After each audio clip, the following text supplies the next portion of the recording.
Hello and welcome to a special episode of the Healthy Podcast, brought to you in association with Holland Barrett. I'm your host and editorial director, Ellie Hughes. Today we're joined by Katy Beskow, who specialises in quick, easy, affordable vegan cooking. Forget fancy and complicated ingredients. Everything Katy uses can be bought in your local supermarket or down your high street. With several books to her name, including 5-ingredient vegan, 15-minute vegan and vegan Fakeaways, it's fair to say that if you're looking for an easy and delicious way to get a bit more plant-based, then Katy is your woman. Katy is joining us today to talk about her plant-based story and to share her tips on simple ways to eat a bit better.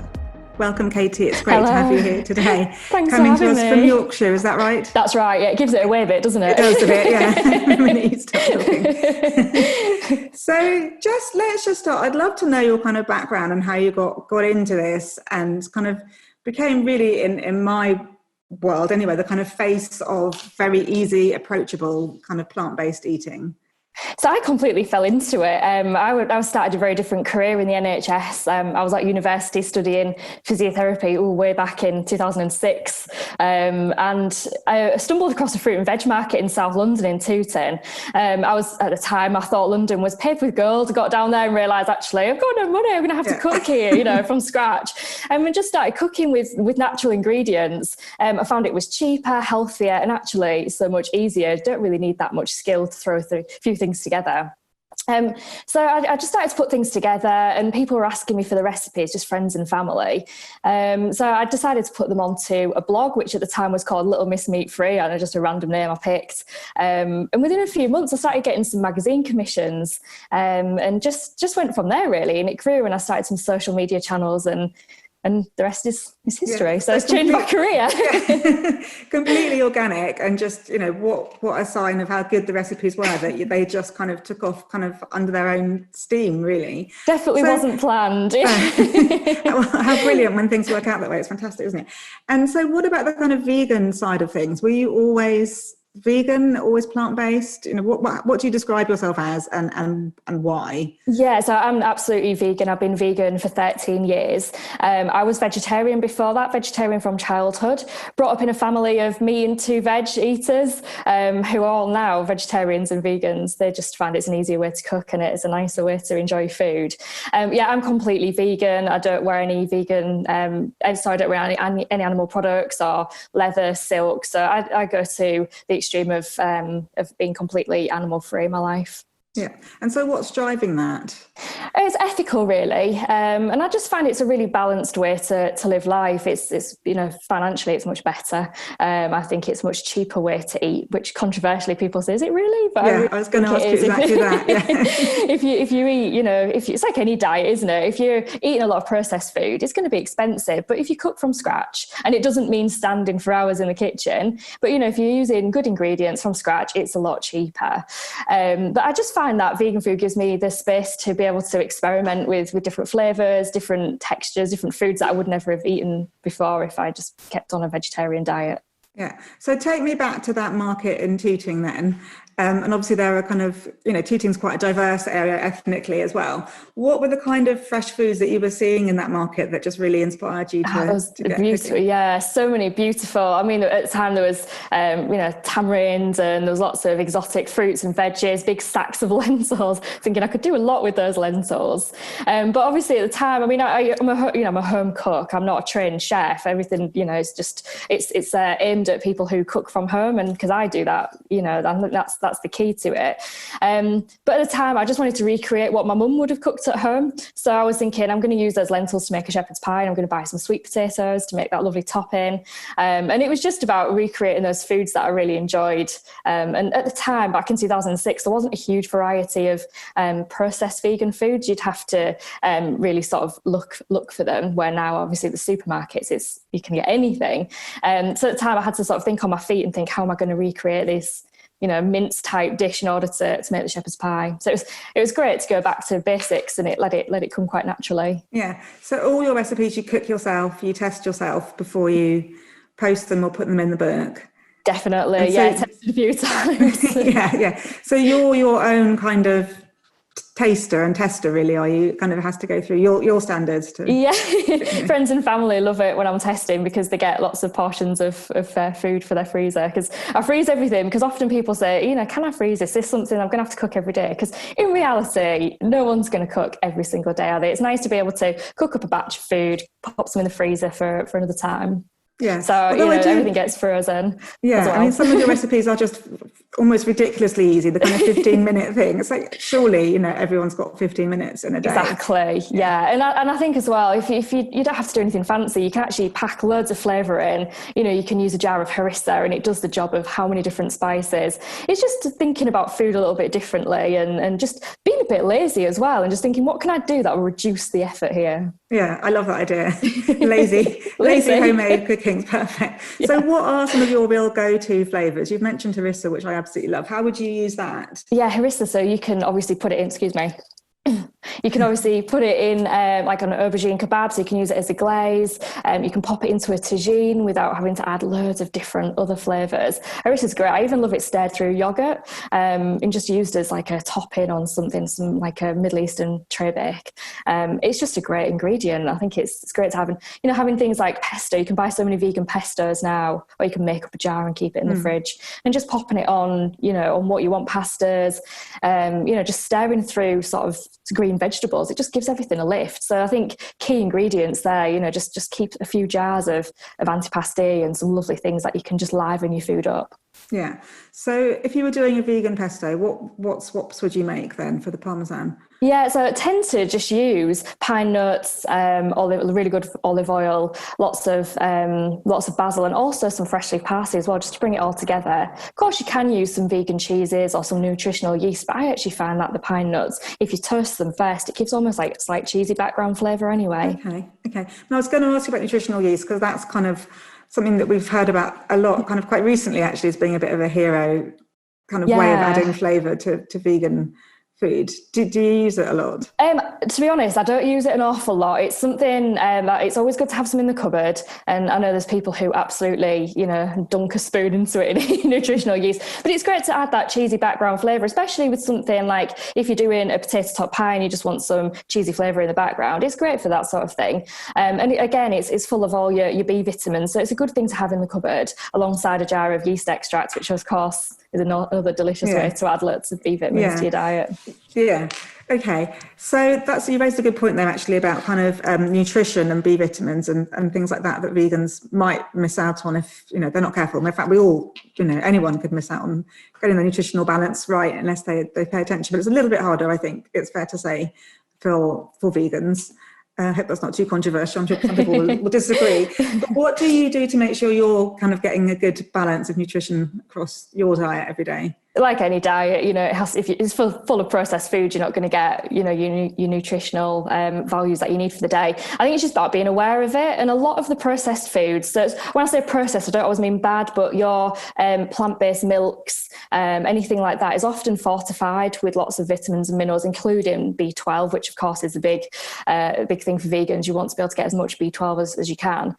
So it's just about making sure you're incorporating some of that in your diet, yeast extracts, nutritional yeast if you want to use it, just within your cooking. You don't have to stand with a spoon eating Marmite or anything.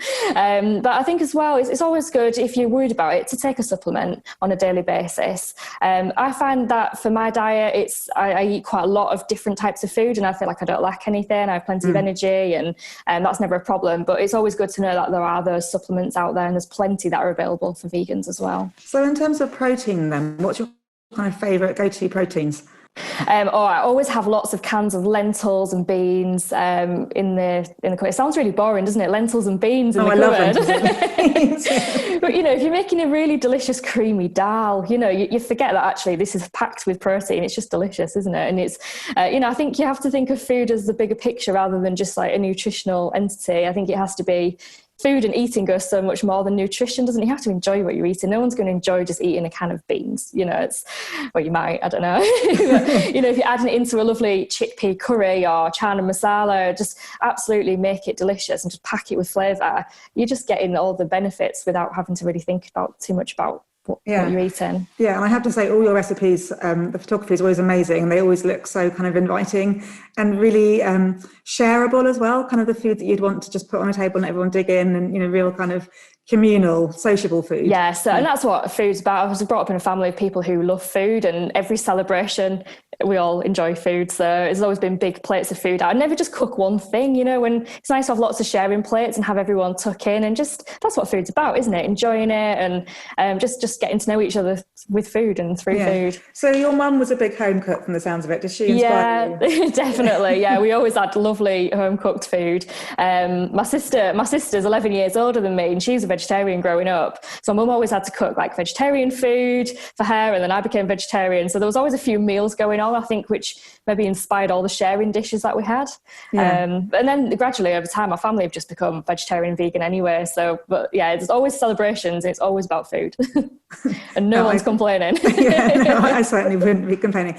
So what would be your favourite thing to cook for a kind of nice family, big lazy family lunch for a birthday or something like that? What would you do that feels special but is also plant-based?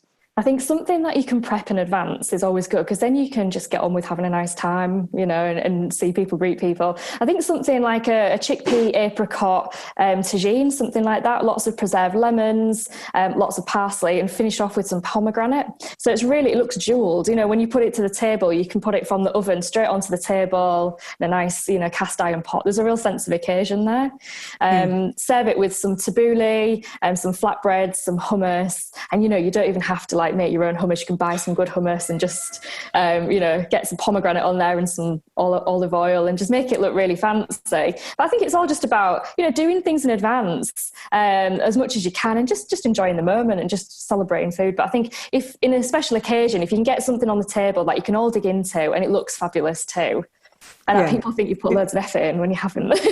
So I love things like pomegranate. They always look so pretty, and preserved lemon as well. So that's a flavour that I'm not that familiar with, but I know it's quite trendy. How would you describe that kind of flavour? How do you use that? It's great, and you can actually buy it in sort of preserved lemon paste as well now in supermarkets. It's a bit easier to use than having to sort of crush the preserved lemons. I mean, it's good. It gives a real good sense of saltiness to the dish as well, and that lemon background cuts through. Sometimes if you use fresh lemon when you cook something, it can go a little bitter, but I find that preserved lemon doesn't have that bitterness. It keeps its zinginess without the bitterness. So it's great to keep some in the cupboard.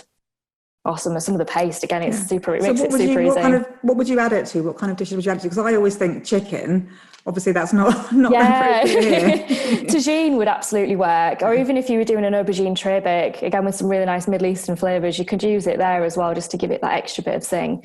It's really versatile. I've even seen it recently with basil and sorbet. So it's almost like a dessert. So you put lemon sorbet, blended through with some basil, and it's like real sweet and savoury dessert. Yeah, that sounds amazing. I'm getting really hungry. It's me too. funny because it's kind of quite, it's sort of the morning, first thing is just morning, but actually talking about all this food is making me really we need tagine now. So if someone, maybe a younger person, maybe not, but someone who feels a bit nervous about cooking, but they're moved out of their parents' home or they're just getting going, what kind of advice would you give someone who wants to start out with a bit of plant-based eating? What are some easy things that people can do? It's just about keeping it simple. So the sort of foods that you enjoy eating already, just recreate them as vegan. And it doesn't mean you have to buy lots of vegan meats or anything. Just think outside the box a little bit. So if you want to make a bolognese, you think, what am I going to replace that mince with? Use your same bolognese recipe and just use a can of green lentils or some poi lentils. It's a lot cheaper as well. And it's actually a lot easier. You don't have to worry about cooking them. If it's a can, they're already pre-cooked. So you don't have to worry about actually, is this cooked through? Am I going to get ill from eating it, as you would with meat? So it's just about recreating those recipes and just keeping it simple. Don't try and achieve anything too much, in once. I think you knocks your confidence in the kitchen if you find that, you've got lots going on. You just keep it simple. And if you're looking at sort of becoming plant-based, just replace one meal a day, maybe start one meal a week, meat-free Monday. It's such a big thing. Doesn't have to be a Monday, you can do it any day of the week, and then just gradually make one meal a day vegan. And it's just an easy way to do it. Just switch up your milk for plant-based milk and just make some swaps like that. There's so many great vegan cheeses now as well that you can just replace them. So you're quite a big fan of cans, from what I can tell, from what you've been saying. You don't feel any need to kind of soak your pulses overnight or do anything like that. You're happy with a good can. Yeah, absolutely. I mean, it's fine if you have the time, but in reality, I know I don't have the time anyway, and they last for so long in the cupboard. Things like red lentils, anything like bulgur wheat is great to keep dried. They're easy to use, but anything that I might need to cook and soak for hours on end, I'll likely use a can. It's much more convenient. Yeah, and I'm more likely to cook it, rather than if there's something that I had to start yesterday, I'll end up not doing it. So, or like rushing it at the end, and actually it hasn't, cooked enough because it needs 10 hours or something ridiculous. And that's it. And you end up sort of half a dish, and it's not right, is it? And you end up having to blend it as soup. Yeah. Oh, I love that. A nice little tip: if it's all gone wrong, make soup. Always have some soup in the freezer. That thing's definitely gone wrong. So, I love this thing about cans because people were quite snobby about cans, but they seem to be kind of staging a bit of not even the comeback, but people seem to be becoming more aware that actually they're just as good, if not better, than kind of doing the schlep of going from, fresh. I think as well now, especially with like pulses and beans and lentils, they often contain no added sugar. And of course, with chickpeas, you've got the benefit of using the chickpea water as aquafaba. So you can use this as a binding agent in cookies, in meringues. It makes fail-safe meringues. I was never able to make meringues before with eggs. I was never able to do it, but with aquafaba, I find I can do them all the time. Just make sure you go unsalted with those. The salty meringues aren't good. You're almost convincing me. I mean, I also, for some reason, I've got like a couple of things that I really can't make, and meringue is one of them. I just don't know why. Like, I've followed every recipe that I can find to the letter. Really? What do you think, Steve? So aquafaba works for you in the meringue? Yeah, definitely. I found that it's fail-safe. Yeah, I've even had a bit of a go adding a little bit to pancakes and cookies, and it's a really good bind. But when you say to people it's chickpea water, you get that response. And I suppose in my head, I still think, oh, what a weird thing to do. I don't know who discovered that. Who would think about using that? But I mean, canned food in general, it gets a lot of snobbery, and I think especially like canned vegetables. But I mean, in terms of vegetables, I always have like some frozen vegetables available, like edamame beans, because they're so convenient and easy to use, and they're fresh. When you use them, they've been frozen at sauce, and they're great. But in one of my books, I've got a recipe for Bombay potatoes, and it actually uses canned potatoes. And I had a lot of people saying, I would never use canned potatoes. But actually, if you've got 15 minutes to spare and you want a side dish to go with your beautiful curry that you've been cooking for hours, if you've got a can of, potatoes in the cupboard, and you're going to add loads of spices anyway, it's a perfect way to do it. Yeah. No, I love it. I think it's a great idea. And I've never ever thought before about frozen edamame beans either. So how do you use those? Just add them straight into the wok. Yeah, a couple of minutes to cook, just cook from frozen. And it's great because if you get a pack of them, you might not eat them all at once. And, it's one of those things that you're going to really use them. But if they're frozen, you can get them. There's no waste because you can just get them out as you need them. Yeah. I tend to have some, and you can add them over a salad, into a stir fry. They're great to have around. Yeah, I guess that's the thing people don't often think about, or I maybe don't so much. You might freeze your leftovers, but actually if you're starting with frozen veg in the first place, you can just take what you need. Yeah, definitely. It's such a great little tweet. I think especially for people who might be the only vegan in the house, or they might have people who just really don't want to eat edamame beans or that sort of vegetable. You just get out what you need. You're not wasting a load, and it's it's a much cheaper way to eat, and it's much more environmentally friendly, really, because you've got it there, and you're not having to make excessive trips out and excessive waste. Yeah, I was going to ask you about that because obviously at the moment, and I guess it's going to go on for a while, it's harder to go out shopping. You're going to probably have to queue for a bit longer. You might have to go on your own into a shop. You haven't got someone else in your household with you to help carry stuff. So what would you kind of suggest in terms of getting products that last longer? I mean, obviously you've said cans and frozen stuff, which are brilliant ideas. What else is there? Is there anything else that you can kind of have in the store cupboard? What are your real staples, your go-tos? Obviously, things like bulgur wheat is great if you're making tabbouleh, or you can use it to bulk out casserole. Something like pearl barley as well. I avoided pearl barley for so many years because it just sounds a bit weird, doesn't it? It sounds like something you don't want to eat, but it's a great way of it doesn't take up much space in your cupboard, but obviously when it cooks, it doubles in size. So it's you're getting quite a lot of packing in, a lot of energy and a lot of stodge as well into your food with a little cupboard space. I don't know if you can see on the video we've got here, but I've got a really tiny kitchen, and I've always had tiny kitchens. So space is of an essence for me. So I don't have excessive, even though I've tested with a lot of things, I don't have excessive things. It's quite nice to keep quite a minimal kitchen and not have things go to waste. But things like jars of curry paste, like the concentrated curry paste, a bit of a tip for that is, I don't know about you, but I tend to leave it in the jar for so long that you go and it doesn't look too fresh. So I have an ice cube tray that I fill with curry paste, pop it in the freezer, and you can just pop one out before you want to use it. That way it keeps it absolutely fresh. The flavours don't get disturbed at all. So even like Thai green curry paste and things, I have a freezer tray for those and just use them. So I think using cupboard space and using freezer space as well, you have to sort of think about how you're actually going to utilise that. Yeah, no, I love that idea. Yeah. Keeping, obviously a lot of people, you keep herbs frozen in ice cube trays as well. That's quite good. I think just packing in lots of flavour into your store cupboards, with the pre-made spice blends and things, and just so you're not having to have excessive amounts of things in the cupboard. But yeah, cans, frozen stuff, absolutely don't snub it. And pasta, you can't go wrong with that. If there's any pasta on the shelves these days, I don't know. So pasta's not always vegan though, is it? Because some's got egg in it. So how do you have to just read the labels and know what you're doing? Yeah, most of the pasta in the supermarket, if it's dried, is vegan. It's just sort of semolina flour and water. But yeah, always check the label. I find any of the fresh pastas usually contain egg. And the more expensive pastas that are dried often contain egg as well. But in the supermarkets, if you just have a look, most of their own brands, supermarket brands and the high street brands are actually vegan, which is great. So another brilliant reason to kind of keep it cheap and simple, really. Exactly. And again, it's another thing, isn't it? It doesn't take too much room in your cupboard, but actually you can make quite a lot of food with a pack of pasta. Feed quite a lot of people. So tell me a bit about plant milks then, because that's something that you said, and I completely see the wisdom of it. That's something that people can make as quite an easy swap. But how would you use the different milks? Because it can be quite intimidating or quite confusing to someone that's got no idea of kind of how to get started. How would you suggest someone get started with plant-based milk? It's a real problem these days. Like, there's so many. Back in the day, it was like you had soy milk and it wasn't great, but that's all you had. And I think, when people try soy milk, they might think that's a really strange taste, and it can separate in milk and in tea and anything hot. It's a bit strange.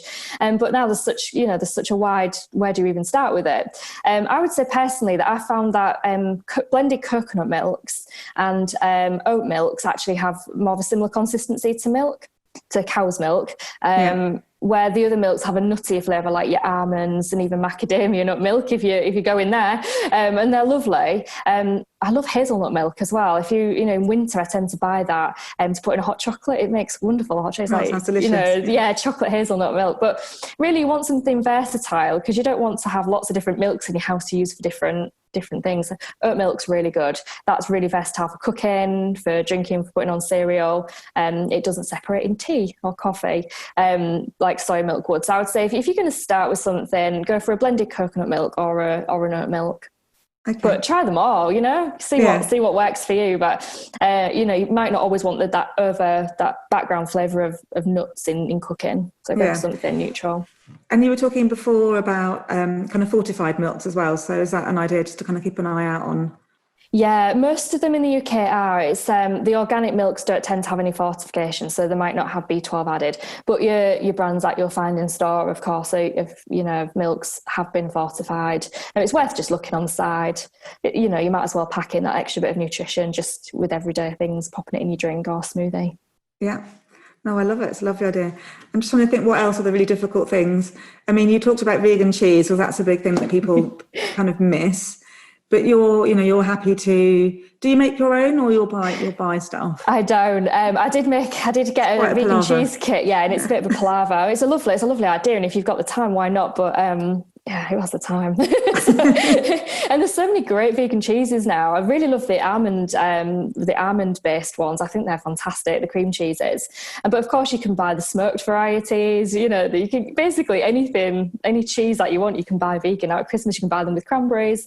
But in the past, they were terrible. I don't even remember them. They were really, really bad. But now they're absolutely, they're fantastic. So it's worth just substituting. If you were buying your cream cheese, buy vegan cream cheese, and just see what you like. There's cream cheese with chive. chives.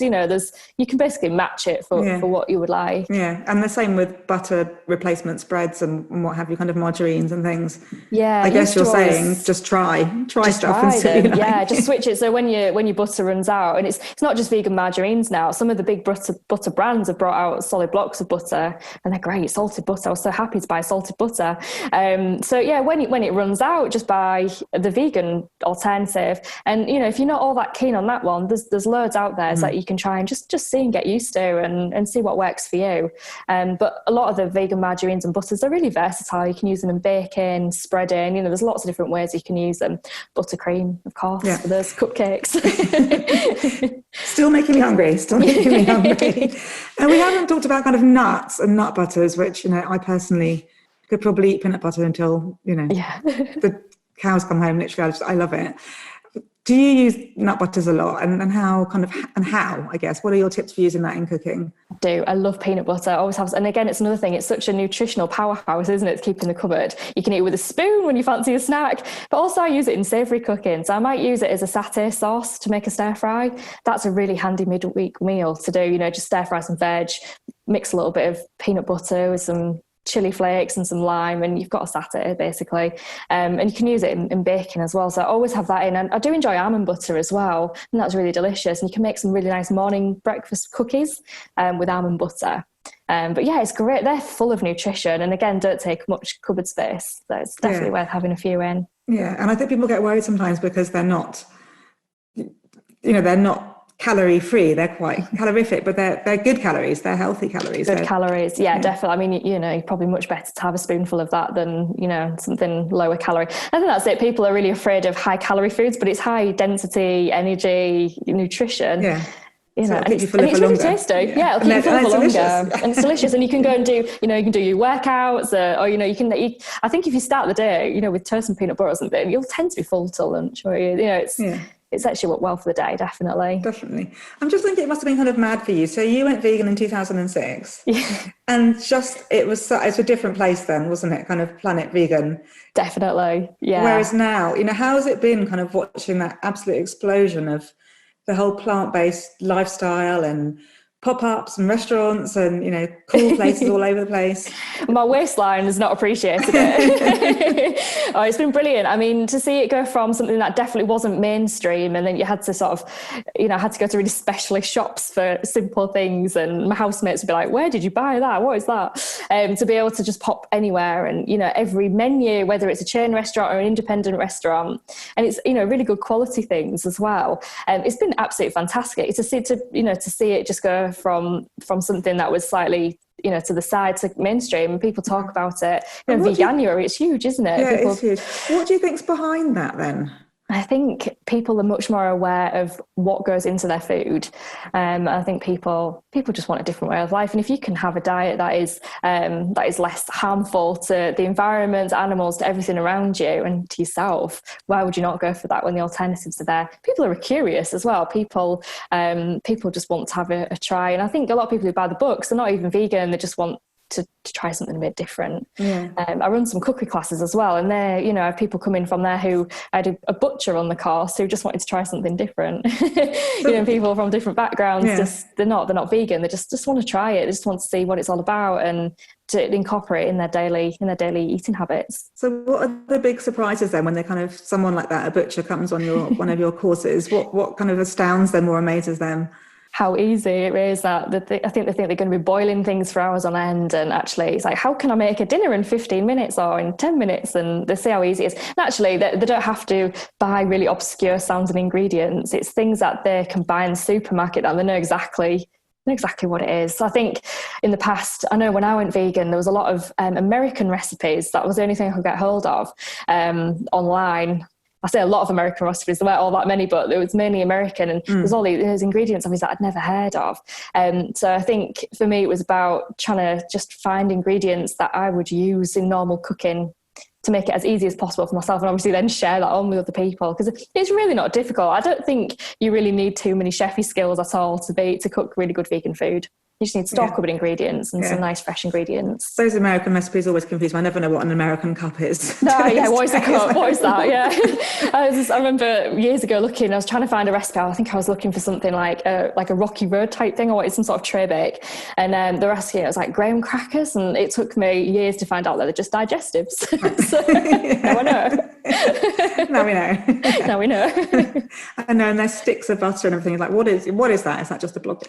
Exactly. So much easier here. Yeah. And the quantity is always really huge. That's what I find with American recipes. Yeah. And back in the day, it was sugar. I mean, people are so much more of sugar now, but in the day, it was like, it's so much sugar. I used to think, really?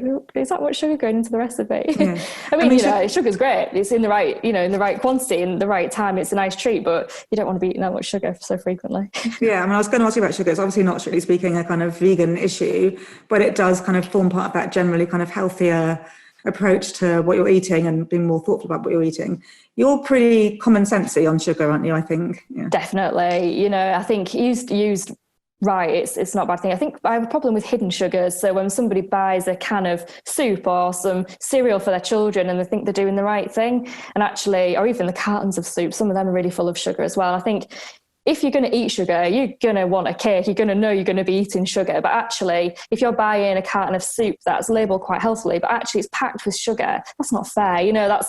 So I think at that point, you have to really consider what you're eating and just be aware of what might be in that healthily packaged carton or packet. So I think it's grossly unfair that people are sold something that looks healthy that is packed with sugar. But actually, if you want a slice of cake, it's going to be full of sugar. Yeah, so I'd rather use my sugar for that. Yeah. And breakfast cereals, I'm at such war with my son, my teenage son, because it's a blanket no from me in terms of any sugary breakfast cereal, which is probably about 99% of the cereals out there. And he thinks I'm just the meanest person in the world, but it is what it is. You really don't want to start the day with a bowl of that much sugar, surely. If you were going to eat that much sugar, would it not be better to eat a cake? Exactly. Something that's it's much more honest. It's more enjoyable anyway. Yeah, and I think that's it. And a lot of even pasta sauces that you buy on the shelf, convenient as they are, they're often loaded with sugar. Where if you make your own from scratch, passata, garlic, oil, you just need a pinch of sugar just to take that acidity away. It doesn't take much at all. So it's common sense. And sugar's great, when it's used properly. It's a great thing, but obviously just not hidden away from people. Yeah. And what else do you use in kind of sort of sugar alternatives, maple syrups and honeys and things like that? Yeah, maple syrup's great. I love maple syrup, and I also use it in savoury cooking. So, going back to harissa, just whisk some harissa and some maple together, brush it over some aubergine and put it on the barbecue. That makes a really great sort of sweet and spicy dressing. Golden syrup's great for cooking. Don't use it all that much. And some vegan honeys now as well that are made from, I believe it's made from some sort of blossom. Wow. I've tried a couple of them and they're really, it's rice syrup. Rice syrup is what it is. So it's not the healthiest of option, but if you miss it, if you think I could just eat honey on my porridge, the vegan honeys are actually a really great alternative. But I think as another good alternative, maple syrup gives you a really good smoky background to what you're eating, and that would be my preference, definitely. Yeah, sounds delicious. And then I guess the other big one we haven't covered yet would be eggs. So what do you do kind of as an egg replacement? I guess kind of something like tofu is easy for us, like nice scrambled tofu. Definitely. Kind of more for baking-y things where it's a bit more complicated. What would you do? Aquafaba works really well. So your chickpea water. A lot of vegan recipes, so they use like a buttermilk. So it's it's your plant-based milk and it's been separated. It sounds really weird. Separated with some acidity, so lemon juice or some cider vinegar. You can't taste it in your baking, but it just separates the milk, so it gives you buttermilk basically, and that gives a really nice velvety texture that works similar to an egg when it's baking. So if you ever see that in a recipe, in a cupcake or a cake recipe, that's why that's there. But I found aquafaba works really well. If you don't know where you start with it, you can actually buy it packaged on the shelf now as well. But it's a really good thing to use. So don't be afraid. Just do make sure that you don't buy the chickpeas in salted water, because that doesn't taste good when it goes into a cake. But if you're doing something like, if you want a vegan breakfast or some nice scrambled toffee works really well. People think that's a really strange thing to do, but it tastes great. Yeah, brilliant. Fantastic, Katy. There's so many, that conversation was just jam-packed with useful tips and nuggets of advice. It's brilliant. I've learnt loads actually, and I feel like I'm, a reasonably decent home cook and family cook. So that's brilliant. Thank you for spending your time with us this morning. Thank you for having me. It's been lovely. I always enjoy talking about food. We have to go and eat some now. I know, that is the downside. You have made me very hungry. I'm ready for a nice big late kind of brunchy Friday brunch breakfast. Thank you, Katy. And Thank you. Have a great day, and hopefully we'll talk to you again soon. Yeah. Take care. Thank you. Thanks again. See you later. That was our special plant-based episode of the Healthy Podcast, brought to you in association with Holland Barrett. If you liked what you heard, remember you can pick up the latest edition of Healthy magazine in your local Holland Barrett store, online at hollandandbarrett.com and via the Holland Barrett app. Or you can head on over to healthy-magazine.co.uk for some more great plant-based content. Find out more about Katy and her recipes on the Holland Barrett website. And if you want some more from Katy herself, check out her website, katybeskow.com, where you can find out more about her fab cookbooks too. And finally, please feel free to subscribe to our regular Healthy podcasts on your podcast app and give us a review. Thanks for listening, and we'll catch you next time.